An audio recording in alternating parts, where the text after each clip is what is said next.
यीशु, हम आपके भवन में आए हैं। हम आपके भवन में आए हैं प्रिय प्रभु यीशु। आज हमें तू अपने आशीषों से भरना। जितने जन हमें इस वीडियो के माध्यम से देख रहे हैं, उन सभी को तू आशीष देना प्रभु यीशु। हालेलुया। इस सभी को तू बहुतायत की आशीष देना, क्योंकि हम तेरे भवन में आए हैं। हालेलुया। आए हम तेरे चरणों में लेकर हम स्तुति।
आपसे जो शेयर करना चाहूंगा वो इस प्रकार है कि क्या स्वर्ग जाने के लिए विश्वास काफी है? डू वी नीड, क्या हमें विश्वास काफी है स्वर्ग जाने के लिए? तो अगर प्रियो हम मत्ती उसका 25 अध्याय को जब हम देखते हैं तो वहां पे 10 कुमारियों के बारे में वहां पे लिखा गया है। और 10 कुमारी में से 5 कुमारी जो कि तैयार थे, और 5 कुमारी जो कि तैयार वो लोग थे, उनको पता था कि दूल्हा है, लेकिन उनको विश्वास नहीं था, वो प्रिपेयर नहीं थे। और उनको ये बात की उनको नहीं थी कि मतलब दूल्हा आने वाला है, वो उनको विश्वास था कि दूल्हा आएगा, लेकिन वो तैयार नहीं थे। उनकी मसाले जल नहीं रही थी और उनके विश्वास जल नहीं रही थी। वो जानते थे कि दूल्हा आने वाला है। ठीक उसी प्रकार हम दूसरे जब 5 को जब हम देखते हैं, वो लोग भी तैयार थे, उनको विश्वास था, और जब दूल्हा आया वो अपने दूल्हे के साथ वो फिर हंसी खुशी वे चले गए। हालेलुया। और प्रियो ठीक उसी प्रकार मैं आपसे फिर से इस जो टॉपिक है मैं उस समय आपको मैं बताना चाहूंगा, क्या स्वर्ग जाने के लिए विश्वास काफी है? हम 5 मूर्ख और 5 समझदार हम कुमारियों के बारे में हम यहाँ पे देखते हैं। उन दोनों के पास वो दोनों बिल्कुल वो 10 के 10 जानते थे कि दूल्हा कौन है और वो आने वाला है, लेकिन 5 के पास विश्वास था और 5 ने अपने विश्वास को खो दिया। प्रिपेयर नहीं थे वो लोग। और ठीक उसी प्रकार जब हम लोग मत्ती उसके 22 अध्याय को जब हम लोग देखते हैं, मत्ती 22 में एक बहुत बड़े एक शादी का हम लोग भोज के पैराबल को हम लोग वहां पे देखते हैं। और वहां पे लिखा गया है कि जिसे भी मिलता है मत्ती 22 को वो पढ़ दे। यीशु फिर उनसे दृष्टांतों में कहने लगा, स्वर्ग का राज्य उस राजा के समान है जिसने अपने पुत्र का विवाह किया, और उसने अपने दासों को भेजा कि निमंत्रण लोगों को विवाह के भोज में बुलाए, परंतु उन्होंने आना ना चाहा। फिर उसने और दासों को ये कहकर भेजा, निमंत्रित लोगों से कहो, देखो मैं भोज तैयार कर चुका हूँ, मेरे बैल और पले हुए पशुओं मारे गए हैं और सब कुछ तैयार है, विवाह के भोज में आओ। परंतु वे उपेक्षा करके चल दिए, कोई अपने खेत को, कोई अपने व्यापार को। अन्य लोगों ने जो बच रहे थे उसके दासों को पकड़कर उनका अनादर किया और मार डाला। तब राजा को क्रोध आया और उसने अपनी सेना भेजकर उन हथियारों का नाश किया और उनके नगर को फूंक दिया। तब उसने अपने दासों से कहा, विवाह का भोज तो तैयार है, परंतु निमंत्रित लोग योग्य नहीं ठहरे, इसलिए चौराहे पर जाओ और जितने लोग तुम्हें मिले सबको विवाह के भोज में बुला लाओ। अतः उन 10 ने सड़कों पर जाकर क्या बुरे क्या भले जितने मिले सबको इकट्ठा किया और विवाह का घर अतिथियों से भर गया। हालेलुया। और विवाह का घर उन लोगों से फिर भर गया। राजा यीशु जब ये दृष्टांत को जब बता रहा है, जो उस शादी का ऑर्गेनाइज जब किया गया, उस खाने पीने के उस बड़े भोज का जब ऑर्गेनाइज जब किया गया, जिन लोगों को इनविटेशन दिया गया था वो लोग आने से मना कर दिए। उन लोगों ने कहा कि हमें ये काम है, हमें वो काम है, हम नहीं आ सकते। तब बहुत गुस्से हुए, यीशु बहुत गुस्सा हुआ, राजा बहुत ही गुस्सा हुआ और उसने अपने दासों को आज्ञा दी कि तुम गलियों में जाओ, रास्ते पर जाओ और जो भी मिले, भला बुरा जो भी मिले उससे तुम लेकर आओ। और वो लोग ठीक उसी प्रकार किए। वो लोगों ने लोगों को लाया और शादी का जो महल था, जो भोज, वो लोगों से फिर भर गया। और ठीक उसी प्रकार प्रियो जब आप इधर 11 को देखते हैं, राजा ने एक व्यक्ति को देखा और एक व्यक्ति वहां पर उस वेडिंग गाउन को, वेडिंग ड्रेस को उसने नहीं पहना था। कोई है जो यहाँ पे 11 पद को पढ़े, 22 के 11 को। जब राजा अतिथियों को देखने भीतर आया तो उसने वहां एक मनुष्य को देखा जो विवाह का वस्त्र नहीं पहनने था। उसने उससे पूछा, हे मित्र, तू विवाह का वस्त्र पहने बिना यहाँ क्यों आया है, क्यों आ गया? उसका मुंह बंद हो गया। तब राजा ने सेवकों से कहा, इसके हाथ पांव बांधकर उसे बाहर अंधियारे में डाल दो, वहां रोना और दांत पीसना होगा, क्योंकि बुलाए हुए तो बहुत है परंतु चुने हुए थोड़े हैं। आमीन। राजा ने उस व्यक्ति से पूछा कि तुम्हारा वो गाउन कहाँ है, तुम्हारा ड्रेस कहाँ है, और वो कुछ ना वो कह सका। उसके जवान पे उसकी जीभ अटक गई और वो कुछ भी कह ना सका। तब राजा ने आज्ञा दी कि अपने दासों को आज्ञा दिया कि इसको पकड़ो, इसके हाथों को बांध दो और इसे फेंक दो काल कोठरी में, जहां पे दांतों का पीसना वहां पे है। ठीक उसी प्रकार प्रियो, जिनके पास अगर विश्वास नहीं है, वो रेडी तो है, वो यीशु को जानते तो है, लेकिन आज की डेट में उनको विश्वास नहीं है। चर्च में लोग प्रतिदिन आते हैं, लेकिन उनको विश्वास नहीं है कि यीशु बहुत जल्द आने पर है। अगर आप इस शादी के भोज को, इस बड़े मेज को, अगर आप अंतिम दिन के कलीसिया को अगर आप देखेंगे, हमारा जो दुल्हा है वो यीशु है और हम उनके दुल्हन हैं। परमेश्वर बहुत जल्द आ रहा है। अगर हम तैयार, अगर हम नहीं मिलेंगे यीशु को, तो हम फिर छोड़ दिए जाएंगे उन 5 मूर्ख कुमारियों की तरह। अगर ड्रेस इतना इंपॉर्टेंट क्यों है, जो गाउन इतना इंपॉर्टेंट क्यों है? प्रकाशित वाक्य उसका 19 अध्याय और उसके 7 पद और 8 पद कोई है जो यहाँ पे पढ़े? आओ हम आनंदित और मग्न हो और उसकी स्तुति करें, क्योंकि मेमने का विवाह आ पहुंचा है और उसकी दुल्हन ने अपने आप को तैयार कर लिया है। उसको शुद्ध और चमकदार महीन मलमल पहनने का अधिकार दिया गया, क्योंकि उस महीन मलमल का अर्थ पवित्र लोगों के धर्म के काम का है। हालेलुया। एक बहुत ही अच्छी ड्रेस परमेश्वर ने वहां पे हम लोगों को दिया है विश्वास के कारण।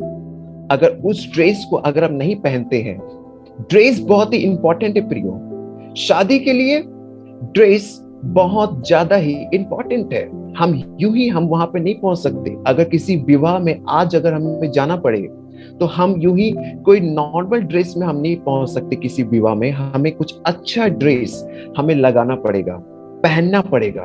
और अगर यहाँ पर कोई शादी अगर कर रहा हो, तो वो शादी का जो दुल्हन का जो ड्रेस होता है, वो उस ड्रेस को पहनेगी।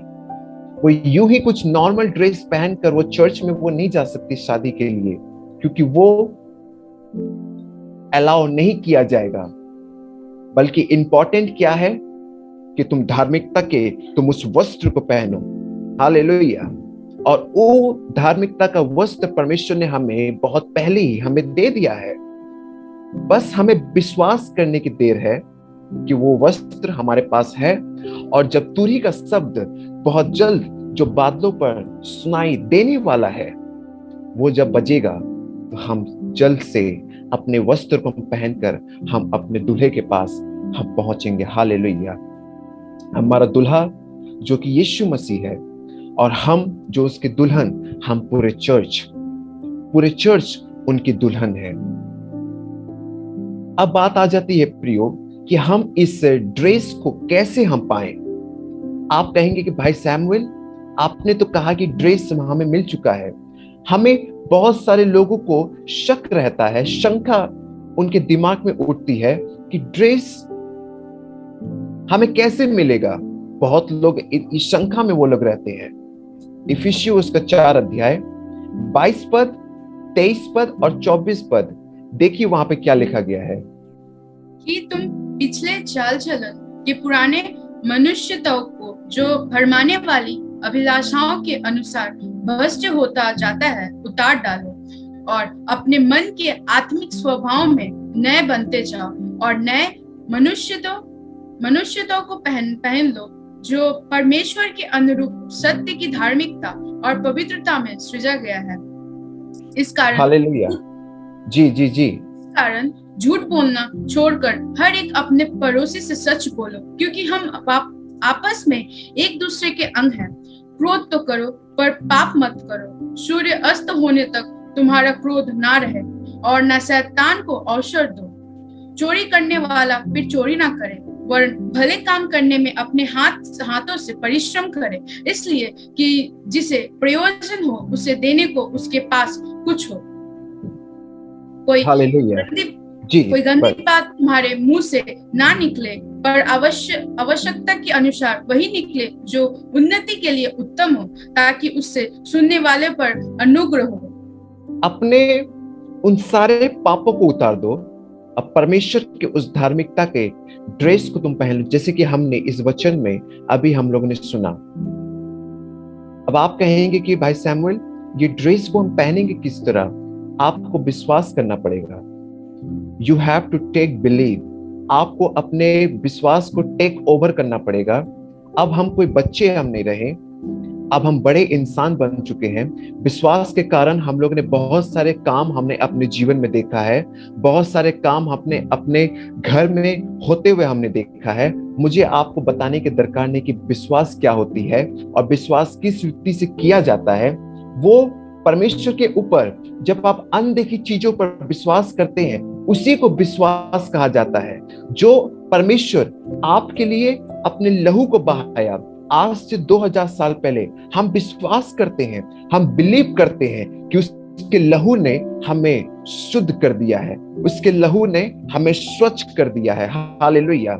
और उसके लहू ने ही हमें हमारे हर एक पापों को हमसे पूर्व से पश्चिम जितनी दूर है उतनी ही दूर उसने हमारे पापों को कर दिया है। हालेलुया। प्रियो, अपने जीवन में उस 5 मूर्ख कुमारियों को हमेशा याद रखें। 5 समझदार तो वो अपने दूल्हे से मिल सके, लेकिन 5 मूर्ख वो अपने दूल्हे से नहीं मिल सके, क्योंकि वो जानते थे कि उनका दूल्हा कौन है, लेकिन उनको विश्वास नहीं था। उनको यह विश्वास था कि हमारा जो दूल्हा है वो बहुत लेट है, वो आएगा लेकिन बहुत देर के बाद आएगा। लेकिन एक समय आया जब वो अपने सारे विश्वास को वो हटा चुकी थी, वो तोड़ चुकी थी, उनकी मसाले सब कुछ भूज चुकी थी और दूल्हा आ गया। लेकिन प्रियो, प्रार्थना करें कि वो हमारे संग ना हो। हम प्रार्थना करें कि हमारे भाइयों के संग ना हो। हम प्रार्थना करें कि हमारे बहनों के संग ऐसी घटनाएं ना घटे। और जब हमारा दूल्हा जब आए तो हम हंसी खुशी अपने सृजनहार से हम मिल सके बादलों पर। हालेलुया। क्योंकि परमेश्वर बहुत जल्द आने पर है। इफिसियों उसका 5 अध्याय, इफिसियों उसका 5 अध्याय और उसके 25वीं आयत से लेकर 27 पद तक देखिए वहां पे क्या लिखा गया है। इफिसियों 5:25 से लेकर 27 तक। जी। हे पतियों, अपनी पत्नी से प्रेम रखो, जैसा मसीह ने भी कलीसिया से प्रेम करके अपने आप को उसके लिए दे दिया, कि उसको वचन के द्वारा जल के स्नान से शुद्ध करके पवित्र बनाए और उसके एक ऐसी तेजस्वी कलीसिया बनाकर अपने पास खड़ी करे, जिसमें न कलंक, न झुर्री, न कोई और ऐसी वस्तु हो, वरन पवित्र और निर्दोष हो। उस धार्मिकता के वस्त्र जिसके ऊपर हम चर्चा कर रहे हैं, क्या विश्वास के कारण हम स्वर्ग में हम जा सकते हैं? विश्वास क्या काफी है? विश्वास एक ऐसी चीज है प्रियो, जो आज से 2000 साल पहले एक व्यक्ति ने विश्वास नहीं किया था और उसका नाम थोमा था। उसने कहा कि मैं जब परमेश्वर को मैं देख लूंगा, उसके हथेली पर जब मैं अपने हाथ को मैं रख लूंगा, उसके जब पांव को मैं जब मैं देख लूंगा, उसके पसली को जब मैं देख लूंगा, तब मैं विश्वास करूंगा। ये बातें थोमा ने कही थी। लेकिन परमेश्वर कहते हैं कि थोमा, तू तो मुझे देखकर विश्वास करता है, लेकिन धन्य वे हैं जो मुझे बिन देखे जो विश्वास करते, जिन्होंने मुझे नहीं देखा है। और आज के जो 21वीं सदी की जो चर्च है प्रियो, जो अंतिम कलीसिया, हम लोगों ने परमेश्वर को नहीं देखा है, लेकिन हम विश्वास से हम यहां पर हैं। बिलीव के कारण हम यहां पर हैं। और ये विश्वास जब अटूट रहेगा, ये विश्वास जब उस 5 समझदार कुमारियों की तरह जब रहेगा, जब ये विश्वास जलता रहेगा, बुझेगा नहीं, दूल्हा आएगा दरवाजे पर और हमें वो लेकर वो चल जाएगा। हालेलुया। बस इतने चीज का ध्यान रखिए प्रियो, ज्यादा टेंशन लेने की दरकार नहीं है, ज्यादा काम करने की दरकार नहीं है। अगर आपको काम करना ही है तो अपने विश्वास के ऊपर काम करो, अपने विश्वास के ऊपर काम करो। Work on the faith, faith पे काम करो, विश्वास पे काम करो। अगर आप किसी चीज की, अगर आपको किसी चीज की चाहत है जो परमेश्वर लेकिन कहता है विश्वास रखो, मुझे थोड़ा सा, मुझे समय दो, वक्त दो मुझे, मैं तुम्हारे हर एक कामों को मैं पूरा करूंगा, तुम्हारे हर एक मन की चाहत को मैं पूरा करूंगा। परमेश्वर पे विश्वास रखे प्रियो। आपकी हर एक प्रार्थना, आपकी हर एक मनोकामना वो यहोवा खुदा यीशु मसीह है जो वो पूरी करेगा। हालेलुया। बिलीव करिए, परमेश्वर पे बिलीव करें, क्योंकि परमेश्वर बहुत ही जल्द वो आने पर है और वो कभी भी आपको नहीं छोड़ेगा अकेला। बस उस बड़े भोज को याद रखिए प्रियो। हम सभी को उस बड़े भोज में जाना है जो स्वर्ग में जो तैयार किया जा रहा है। जैसे वो भोज तैयार हो जाएगा प्रियो, परमेश्वर का आना निकट होगा और वो कहेगा कि चलो मेरे संग बैठकर तुम भोजन को खाओगे। बस आपको इतना करना है प्रियो, अपने वस्त्र को तैयार रखना है, अपने वस्त्र को हो सके तो पहन कर रखना है। जैसे ही परमेश्वर बादलों पर आए, हम उनके संग हम जा सके। हालेलुया। परमेश्वर आपको बहुत आशीष दे प्रियो। इस वचन के माध्यम से प्रभु आपको बहुत आशीष दे। ये वचन आपके जीवन में लाख गुना, करोड़ गुना ये फल को लेकर आने पाए। ये वचन आपके जीवन में काम करे, ये व्यर्थ न जाए, और हो सके तो ये वचन आप लोगों को सुनाएं। ये वचन आप अपने दोस्तों के संग, अपने फैमिली में आप इसको शेयर करें कि परमेश्वर बहुत जल्द आने पर है। अपने जीवन को तैयार करो, क्योंकि जब वो आएगा तो हम 5 मूर्ख कुमारियों में हम ना गिने जाए, बल्कि हम समझदार कुमारियों में हम गिने जाए। हालेलुया। आप सभी को जय मसीह की। प्रभु आपको बहुत बहुत बहुत आपको आशीष दे।